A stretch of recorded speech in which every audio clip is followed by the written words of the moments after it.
un privilegio estar aquí con ustedes, que me hayan hecho el favor de invitarme a una causa tan noble. Lo veo así como una causa tan noble.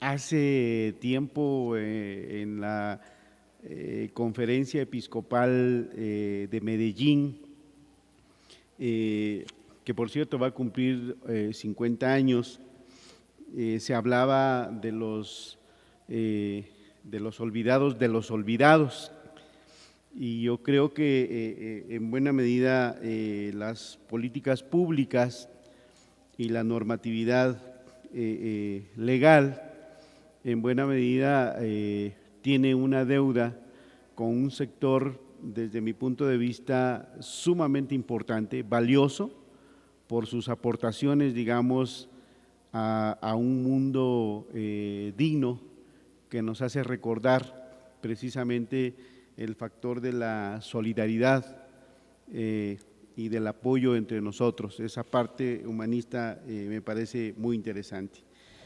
Y a mí me invitaron a hablar de derecho, cultura, derecho a la cultura y este tema de la accesibilidad. Yo le intitulé a esta presentación Derecho a la cultura o los derechos culturales y la accesibilidad al patrimonio cultural. Es un tema que tiene su complejidad. Trataré de hacerlo breve, lo más claro posible, para poder comprender el planteamiento que he hecho yo en este sentido. De entrada, casi la formulación o el enunciado que siempre escuchamos es derecho a la cultura. Tenemos derecho a la cultura. Hay que buscar el derecho a la cultura, hay que luchar por el derecho a la cultura. Y yo creo que eso es un falso planteamiento. Esa es una forma disfrazada de tergiversar el espíritu de un planteamiento que se hizo desde del principio del siglo XX. En estricto sentido, la cultura no es un derecho, la cultura es una condición humana. La cultura es algo en lo cual nosotros nacemos, crecemos, nos morimos y la cultura continúa. La cultura no es algo que le tengamos que pedir al Estado que nos proporcione. La cultura es algo que la sociedad construye por sí misma. Entonces todos nacemos, crecemos, nos desarrollamos en el seno de una cultura, cualquiera que ésta sea. Podemos no estar de acuerdo con ciertas manifestaciones culturales, podemos compartir o no compartir elementos culturales con algunos otros pueblos, pero eso no quiere decir que todos no tengamos una cultura. Entonces, de entrada, la cultura no es un derecho, es una condición humana. No es algo que le tengamos que pedir de favor al Estado, ni el Estado decirnos, ay sí, pobrecitos incultos, yo les voy a dar el derecho a la cultura para que se hagan cultos.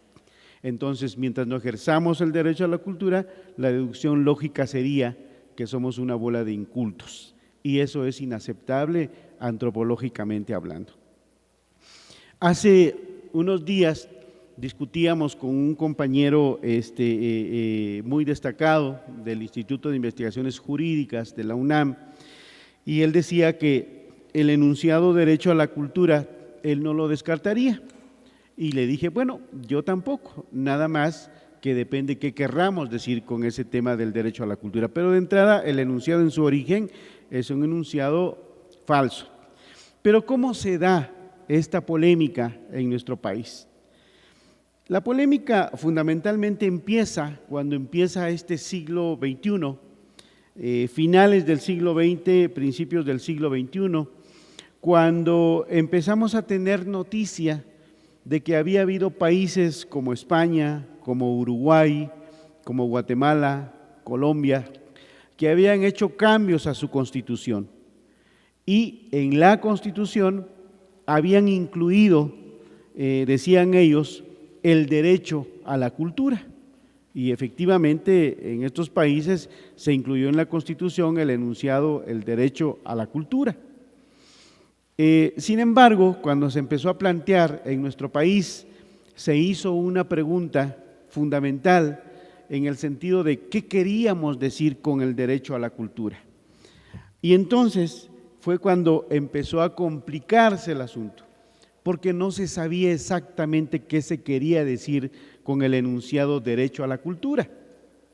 Porque si uno plantea el enunciado derecho a la cultura, la pregunta lógica es ¿derecho a qué cultura? Y casi siempre se pensaba que el derecho a la cultura eran dos cosas: o el acceso a manifestaciones de las bellas artes, como por ejemplo una formación ilustrada, la música clásica, el teatro, etcétera, etcétera, de estas manifestaciones, llamémosle así, con cierto elitismo, o la otra era que con derecho a la cultura se quería decir derecho a acceder a los bienes y servicios que prestaba el Estado. Entonces, si con eso se quiere decir derecho a la cultura, acceso a los bienes y servicios, me parece que el enunciado podría tener cierta validez. De lo contrario, es una polémica que no ha terminado de resolverse, y tan no ha terminado de resolverse que hace 2 años, por ejemplo, tenemos una ley general de cultura y derechos culturales que promulgó el presidente de la República, y no saben, no definen qué significa el derecho a la cultura según se plantea ahí. Entonces, a raíz de que era muy complicado, de que era muy difícil decir o explicar en otro sentido qué significaba el enunciado derecho a la cultura, por lo menos personalmente tuve la inquietud de indagar de dónde venía eso.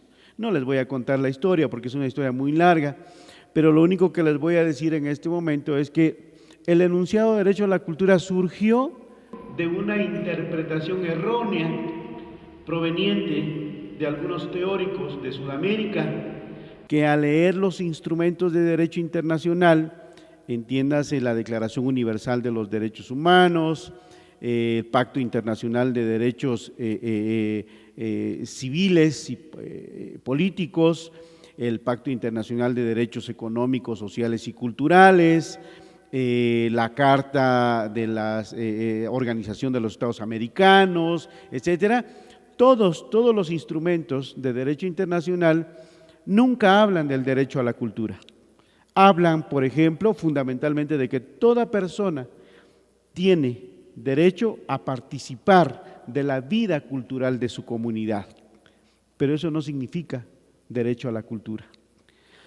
Y el asunto es muy interesante, porque la formulación o la construcción del concepto de derechos culturales tuvo su origen en las luchas de sectores sociales que defendían su derecho a existir como pueblos, como comunidades, como culturas que querían expresarse y que vivían una serie de represiones, una serie de persecuciones, una serie de incluso genocidios que hacía o que hizo más bien que en la Declaración Universal de los Derechos Humanos se incluyera precisamente este enunciado de que toda persona tiene derecho a participar de la vida cultural de su comunidad, puesto que hubo casos específicos, como por ejemplo el caso de los monjes tibetanos, el caso de pueblos en Sudamérica que eran perseguidos, que no podían expresar sus creencias, que no podían expresar sus formas de vida, sus rituales, conservar sus espacios sagrados, porque tenían que someterse a disposiciones, llamémosle así, de estados autoritarios.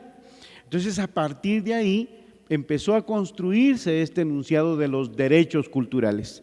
Nada más que con el curso de la historia, con el paso del tiempo, lo que más se trabajó, lo que más se desarrolló fueron en el pacto, por ejemplo, de 1966, lo que más se desarrolló fue los derechos económicos y sociales, pero los derechos culturales prácticamente los ningunearon, los dejaron a un lado, no se profundizó en el conocimiento de esos derechos. Entonces, a partir de que en el caso mexicano se empezó a dar esta polémica de si debía reformarse la Constitución para incluir el derecho a la cultura, el planteamiento que hicimos en otra tendencia fue que no, que ese enunciado estaba equivocado, que lo que deberíamos de luchar por instaurar eran los derechos culturales. Porque si hablábamos de que éramos un país diverso, si hablábamos de que éramos un país pluricultural, plurilingüe, etcétera, entonces lo lógico es que no pedíamos el acceso a una cultura o el derecho a una cultura, sino que se reconocieran los derechos culturales de esa diversidad cultural que conforma nuestro país. Y es así entonces como en el artículo 4 de la Constitución, en su fracción duodécima, encontramos que se incluyó la fracción duodécima en el artículo 4 de la Constitución. Y en esa fracción duodécima ahora del artículo 4 de la Constitución, lo que hicieron los legisladores, dada que había dos tendencias, incluyeron las dos tendencias. Entonces pusieron que toda persona tiene derecho al acceso a la cultura y al ejercicio de sus derechos culturales. Es decir, fue una solución salomónica, por eso la Constitución aparece así, pero en realidad lo que hicieron fue recoger las dos tendencias. Nada más que la primera tendencia del derecho a la cultura, desde mi punto de vista, se quedó estancada. No logró avanzar, no logra, digamos, evolucionar, llamémosle así, desde mi punto de vista simple y sencillamente porque el enunciado es equivocado. Entonces, ¿qué ha sucedido? ¿Qué ha sucedido con diversas propuestas de ley? ¿Qué ha sucedido? ¿Cómo quedó la Ley General de Cultura y Derechos Culturales? Lo que ha sucedido es que terminan entendiendo por derecho al acceso a la cultura el derecho al acceso a los bienes y servicios culturales que presta o que brinda el Estado.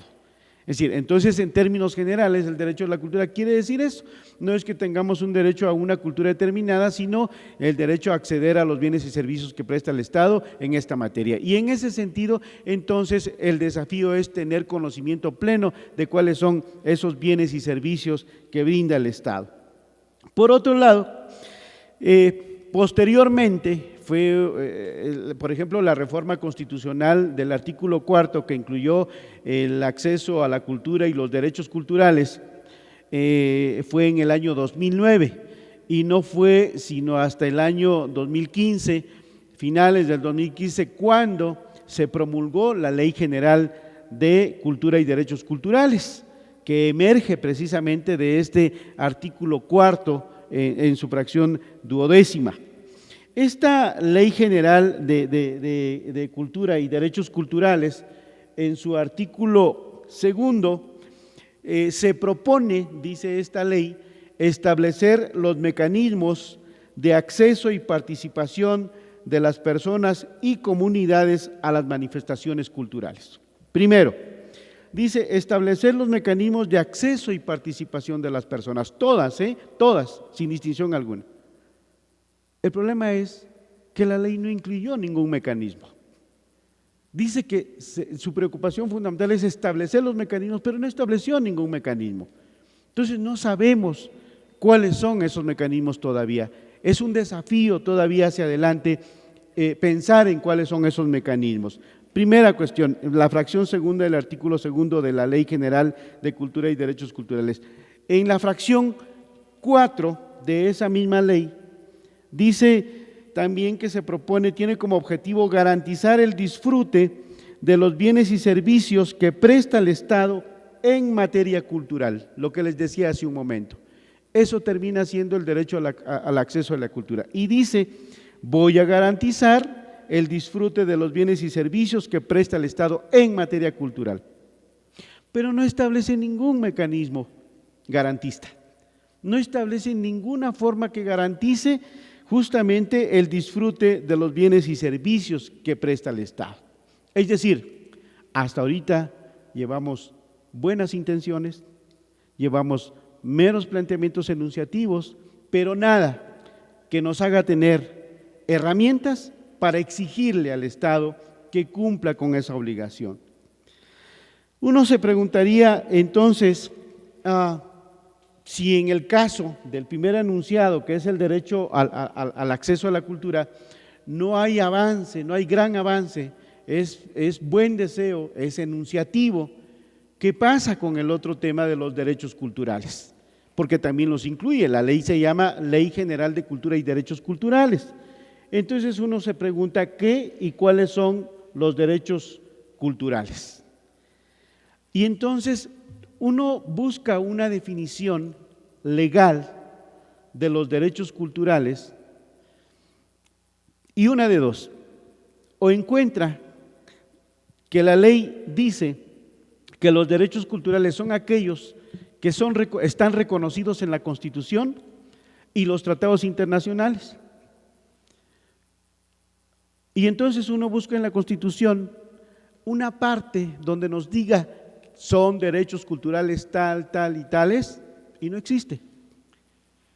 Entonces, es decir, definirlo en el sentido de que vas a encontrar un documento donde te voy a decir cuáles son, y no los dice, con todo el respeto, pero es una tomada de pelo, es una especie de burla. Entonces, encontramos justamente que tampoco existe una definición teórica. En el año 2012, si no mal recuerdo, escribí un texto, un libro que se llama Los derechos culturales en el marco de los derechos humanos, y traté de rastrear precisamente el origen teórico de la construcción de ese documento. Y llega uno en el contexto de los años 40, en los años 50, y el principal desarrollo teórico de ese concepto está en Sudamérica, Colombia concretamente, en Inglaterra y los Estados Unidos. Y ahí hay un tema que no es suficientemente claro en la definición teórica del concepto de derechos culturales, porque como se proveen, más bien se alimentan, se nutren de aquella mala interpretación que hizo concretamente Argentina de los instrumentos internacionales de derecho, que ellos entendieron que lo que decía el Pacto Internacional de Derechos Económicos, Sociales y Culturales, lo que decía el Pacto Internacional de Derechos Políticos y Civiles, lo que decía la Declaración Universal de Derechos Humanos, ellos lo entendieron en el sentido de que era derecho a la cultura. Y entonces los teóricos, en el contexto de los años 50, están dubitativos en el sentido de qué es un derecho cultural. Y ellos dicen, bueno, derecho cultural es la educación. Sí, un derecho cultural es la educación. Derecho cultural es tener acceso, por ejemplo, a obras de artistas renombrados a nivel internacional. Ok, ese es un derecho cultural. El derecho al trabajo es un derecho cultural, sí es un derecho cultural. Y así sucesivamente. Pero no hay una formulación sistemática. A raíz de la revisión del caudal histórico, del afluente histórico, de la fuente histórica, de cómo se construyó la idea de derechos culturales, y leyendo los instrumentos de derecho internacional, mi conclusión es que los derechos culturales, para empezar, son derechos humanos. Y entonces, ¿cómo se define teóricamente un derecho cultural? Yo por lo menos lo defino como aquel derecho que pertenece a toda persona por el simple hecho de serlo y que conforma una o varias comunidades culturales. Entonces, un derecho cultural es eso, en la lógica de los derechos humanos, es todo aquel derecho que pertenece a una persona por el simple hecho de serlo y conformar una o varias comunidades culturales. Ese es un derecho cultural. Entonces, eso implica que para poder cumplirse ese derecho cultural definido teóricamente, tiene que bajarse a la concreción de una norma, tiene que bajarse a la concreción de una ley o de una constitución.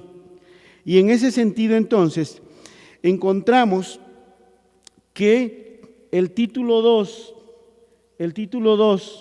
de la ley que he mencionado antes, la Ley General de Cultura y Derechos Culturales, que promulgó el Congreso de la Unión a finales de 2015, incluye un título 2 que se llama Derechos Culturales y Mecanismos para su Ejercicio. Y entonces incluye el artículo 9, el artículo 9, 10 y 11. Y estos artículos se refieren fundamentalmente al ejercicio de los derechos culturales, pero otra vez enunciativamente. Ustedes revisan el artículo 11 de esa ley y entonces nos aporta algunos de los derechos culturales que han ido siendo sistematizados a lo largo de los estudios, a lo largo de los análisis. Sobre todo en 2007, por ejemplo, se promulgó o se aprobó la Declaración de Friburgo, y esa Declaración de Friburgo, que hizo justamente un grupo de académicos con la UNESCO, llegaron a la conclusión, después de revisar documentos históricos, documentos de derecho internacional, que era posible elaborar un catálogo de derechos culturales. Y entonces ellos propusieron un primer catálogo de derechos culturales. Si no mal recuerdo, la Declaración de Friburgo tiene aproximadamente un catálogo como de 14 derechos culturales. Y entonces el artículo 11 de la Ley General de Cultura y Derechos Culturales establece, en el caso de México, un catálogo de 9 derechos culturales. Entre otros derechos culturales incluye, ojo, primero, el derecho a acceder a la cultura. Entiéndase, bienes y servicios que presta el Estado. 2, dice el derecho y disfrute de los bienes y servicios que presta el Estado. La ley de manera increíble distingue una y otra cosa, cuando en el fondo es prácticamente lo mismo. También establece el acceso al conocimiento. El acceso al conocimiento lo considera como otro derecho cultural. También considera como otro derecho cultural a elegir una o más identidades. Cotidianamente uno puede estar formando parte de una diversidad de identidades. Puede ser identidad de barrio, puede ser identidad gremial, puede ser identidad laboral, qué sé yo. Hay una diversidad de identidades culturales. La ley, en este sentido, me parece a mí que de manera adecuada establece como un derecho cultural el elegir una o varias identidades. También establece como un derecho cultural la pertenencia a una o más comunidades culturales. Establece también como otro derecho cultural la participación activa y creativa en la cultura. Y así sucesivamente va estableciendo hasta completar 9 derechos culturales. Y digamos que está bien ese catálogo, por más general que sea, está bien, ese avance es importante. El problema es, la pregunta es, ¿cómo podemos ejercer esos derechos culturales? Nos podrán decir que tenemos derecho a ser educados, a ser formados en nuestra lengua materna, por ejemplo, a ser formados en nuestro propio idioma. Eso está reconocido ya como un derecho cultural. El problema es que si no se establece un mecanismo para exigir eso, se queda simple y sencillamente en un papel. Si se estableciera, por ejemplo, como un derecho cultural, el acceso a un lenguaje adecuado a nuestra condición física o nuestra condición intelectual, eso está bien, está perfecto. El problema es que hay que establecer mecanismos para exigir que eso se cumpla. Si no hay esos mecanismos, se quedan en meros enunciados nada más. El artículo 14, en sus fracciones el artículo 12 y el artículo 14, sobre todo el artículo 12 de esa Ley General de Derechos Culturales, establecen la particularidad de los sectores con discapacidad. Esa parte me parece que es muy interesante, es muy noble de la ley, porque establece justamente la obligación del Estado a generar todas las condiciones para que los sectores en condición de discapacidad puedan ejercer sus derechos culturales. Pero ahí viene otro asunto que me parece que es uno de los grandes desafíos. Si vemos el catálogo de los 9 derechos culturales que establece la Ley General de Cultura, podemos decir, estos derechos pertenecen a todos, ahí no hay ningún problema. Sin embargo, cuando aterrizamos más a voltear a ver a los sectores en condición de discapacidad, la pregunta tiene que hacerse aún más concreta. ¿Cómo se especifican los derechos culturales que pertenecen a todos, pero en particular a un sector con determinado tipo de discapacidad? ¿Por qué? Porque entonces el derecho a ser formado en su lengua o en la lengua que elijan no considera, por ejemplo, un nivel mucho más concreto. ¿Qué tipo de lenguaje? ¿El braille o qué tipo de lenguaje?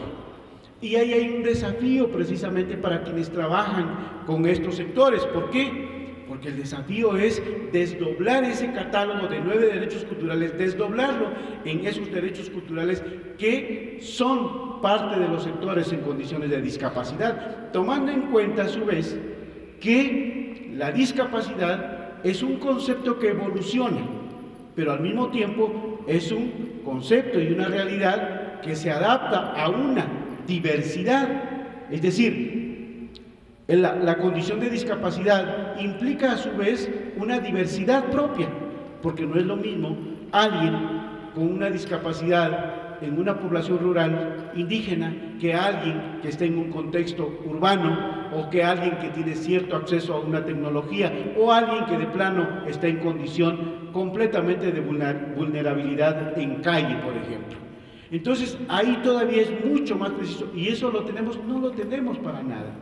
Yo ni siquiera he visto que se haya planteado justamente la elaboración de un derecho, de un catálogo de derechos culturales mucho más específico para los sectores en condición de discapacidad.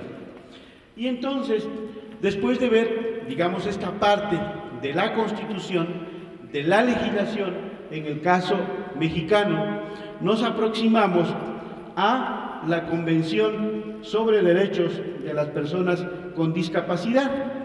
No voy a repetir de manera amplia, digamos, el contenido de la Convención, pero es muy interesante enunciar, por ejemplo, el artículo 10 de esa Convención, el artículo 10 de esa Convención, que se refiere a la participación en la vida cultural. Y establece la Convención que los estados, dice, reconocen el derecho de las personas con discapacidad a participar en igualdad de condiciones en la vida cultural. Otra vez, ojo, interesantísimo, no es que las personas con discapacidad tengan derecho al acceso a la cultura. Dice que reconocen el derecho de las personas con discapacidad a participar en igualdad de condiciones de la vida cultural. Da por hecho, da por supuesto que hay una dinámica cultural a la que forman parte, nada más que por su condición es muy probable que estén marginados o que no sean considerados o que no esté, digamos, adecuada la forma de brindar servicios, bienes y servicios o dinámicas culturales que se adecúen a la realidad de estos sectores. Y en el inciso C dice, establece la obligación de que tengan acceso a lugares donde se ofrezcan representaciones o servicios culturales, es decir, obliga al Estado a que genere las condiciones para que tengan acceso a los lugares donde se ofrezcan representaciones o servicios culturales. Entonces, el principal desafío aquí es justamente de esa gama, de ese amplio inventario, digamos, de lugares que ofrezcan representaciones o servicios culturales, cuáles son las necesidades específicas. Esa me parece que es una tarea para poder adecuarlos en el catálogo de los derechos culturales y generar mecanismos de exigibilidad. Y hay una cosa muy interesante que tiene que ver justamente en una parte de este inciso C. Esta convención establece que dice, en la medida de lo posible, tengan acceso a los monumentos y dice, y demás lugares de importancia cultural nacional. ¿Y por qué llama la atención esto? Porque dice, en la medida de lo posible, tengan acceso a los monumentos. Ustedes saben que la normatividad constitucional, normatividad legal, reglamentaria, técnica, relativa a los monumentos, tiene muchas restricciones. Entonces, en ese sentido, tampoco dice lo que está planteando la Convención es tratar de buscar un mecanismo, una forma, y hace mucho énfasis en el uso de las nuevas tecnologías para poder acceder al conocimiento y a la información de esos bienes. Entonces, el acceso a los monumentos no implicará, por ejemplo, aquí buscar que podamos tener un elevador, por ejemplo, para poder acceder a la parte más alta, porque eso implicaría, esto está restringido, digamos, para todos, porque no hay manera de alterar el monumento, porque entonces estaríamos violentando otro derecho humano, que es el derecho al acceso al patrimonio cultural en otras condiciones.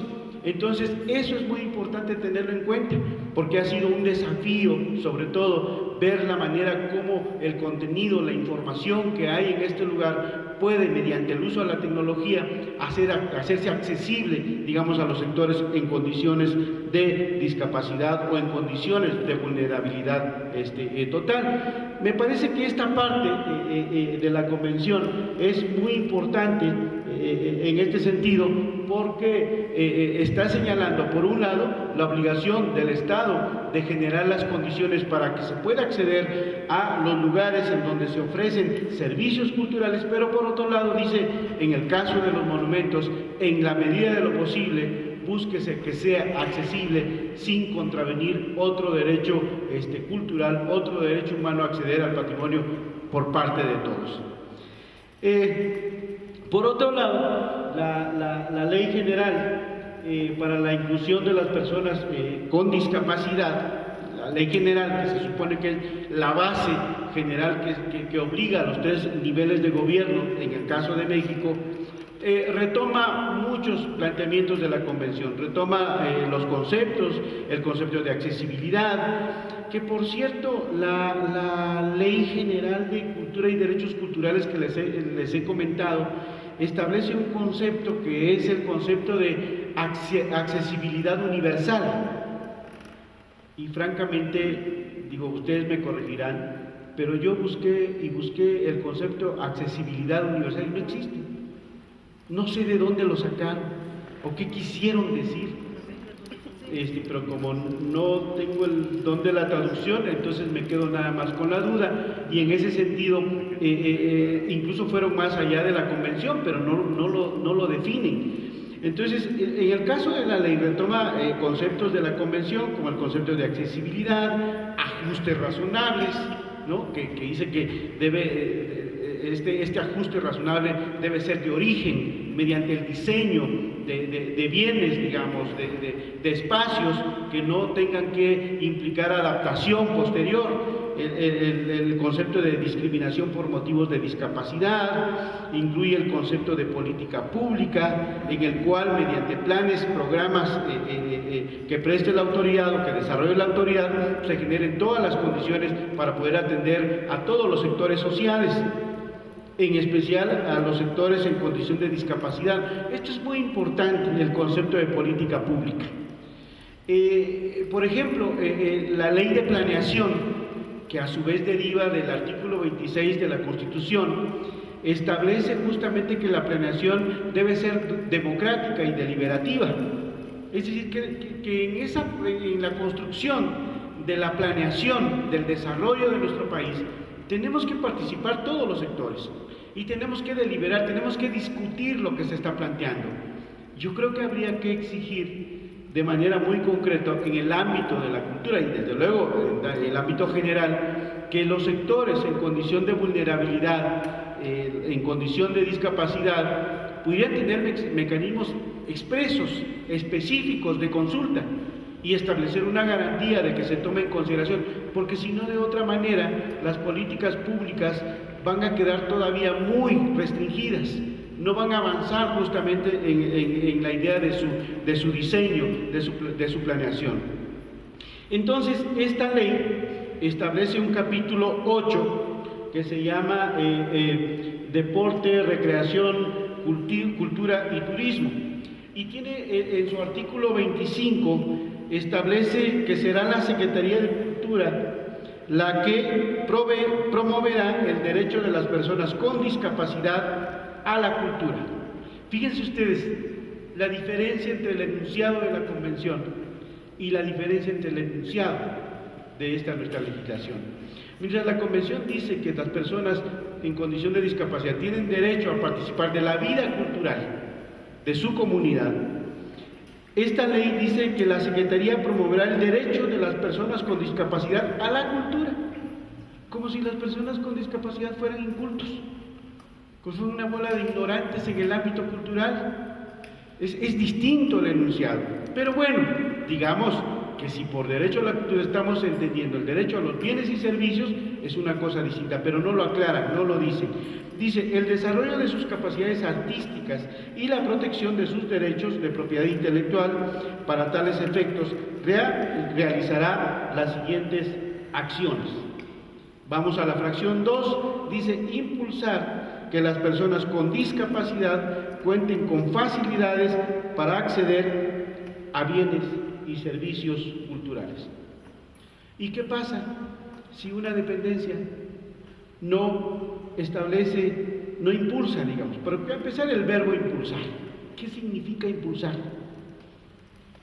Ustedes pueden ir a reclamarle a la Secretaría de Cultura: oye, Secretaría de Cultura, perdón, pero yo no conté con las facilidades para acceder a los bienes y servicios. Y la Secretaría de Cultura les va a decir: ni hablar, yo lo impulsé. No sé qué sucedió, pero yo lo impulsé. O sea, ¿dónde está el mecanismo de obligación para la dependencia? En otra fracción, ahí dice 2, pero en realidad 3, dice establecer condiciones de inclusión de personas con discapacidad para lograr equidad en la promoción, el disfrute y la producción de servicios artísticos y culturales. ¿Qué significa establecer las condiciones? ¿Dónde está otra vez el mecanismo, la herramienta que podamos usar para exigir justamente que esas condiciones realmente se establezcan? Esta es la Ley General para la Inclusión de las Personas con Discapacidad. Y finalmente, hay otra fracción en donde establece la promoción.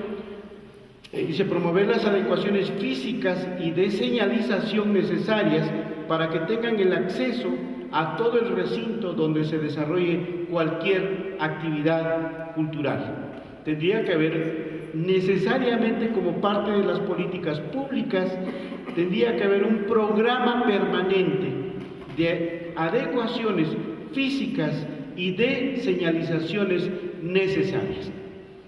Pero otra vez, si no contamos con una herramienta de la cual podamos echar mano para exigir esto, no va a pasar mayor cosa. Todo será esperar a que me vengan a hacer la inspección, diría el servidor público. Es que tengo que hacer las cosas porque me van a venir a inspeccionar y si no he cumplido esto, me van a fijar responsabilidades.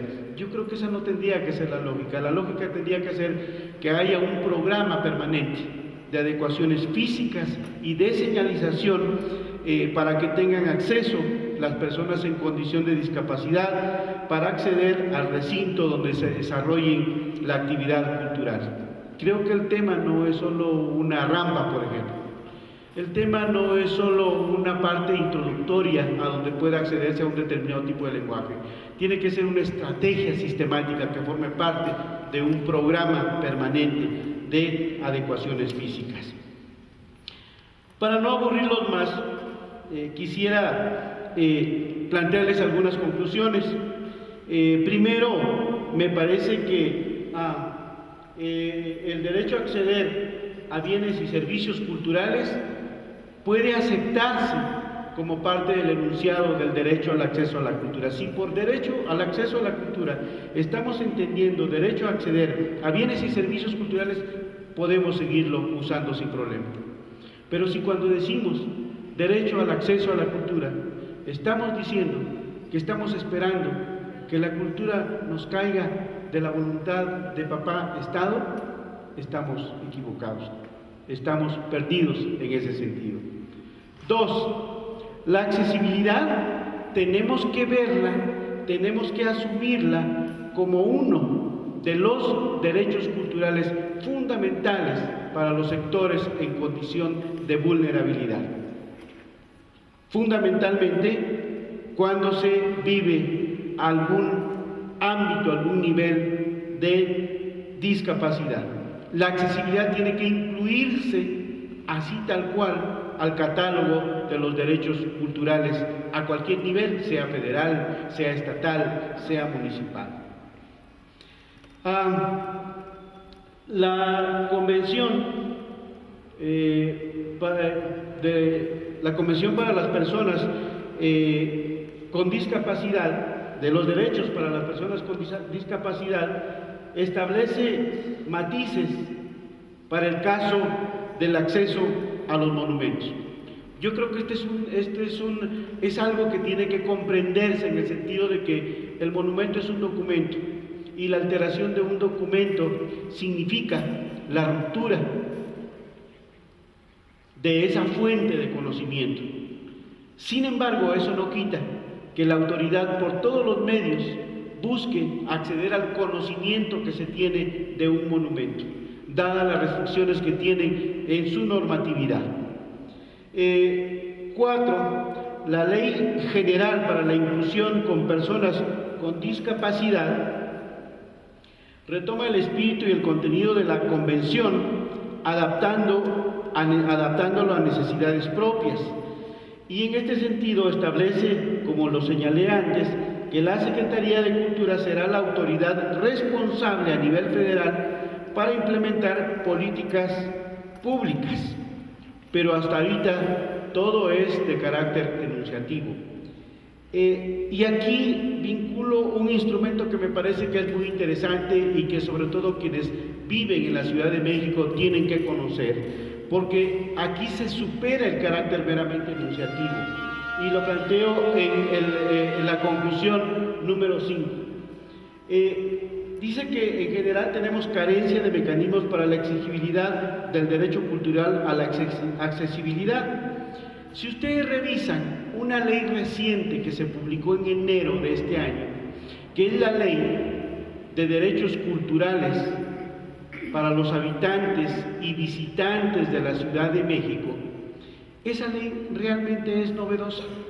Esa ley es una ley de vanguardia para el tema de la accesibilidad y del ejercicio de los derechos culturales, porque establece un número de 14 derechos culturales.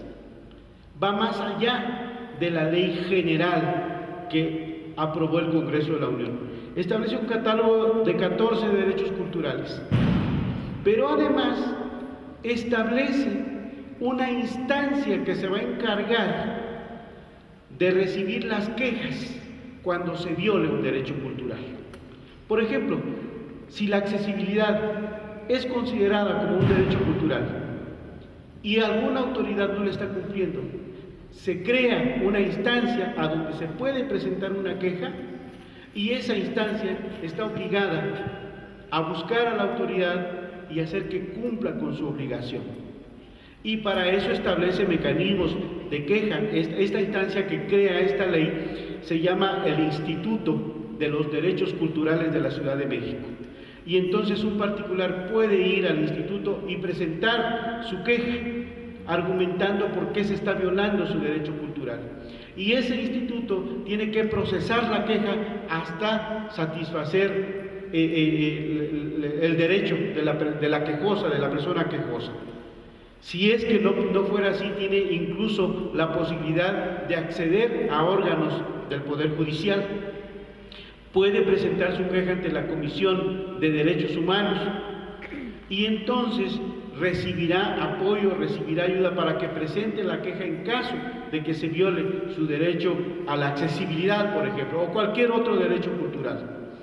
Entonces, en este sentido se establece no solo mecanismo para exigir. El recurso de la queja es un mecanismo para exigir, para obligar al Estado a que cumpla con su obligación.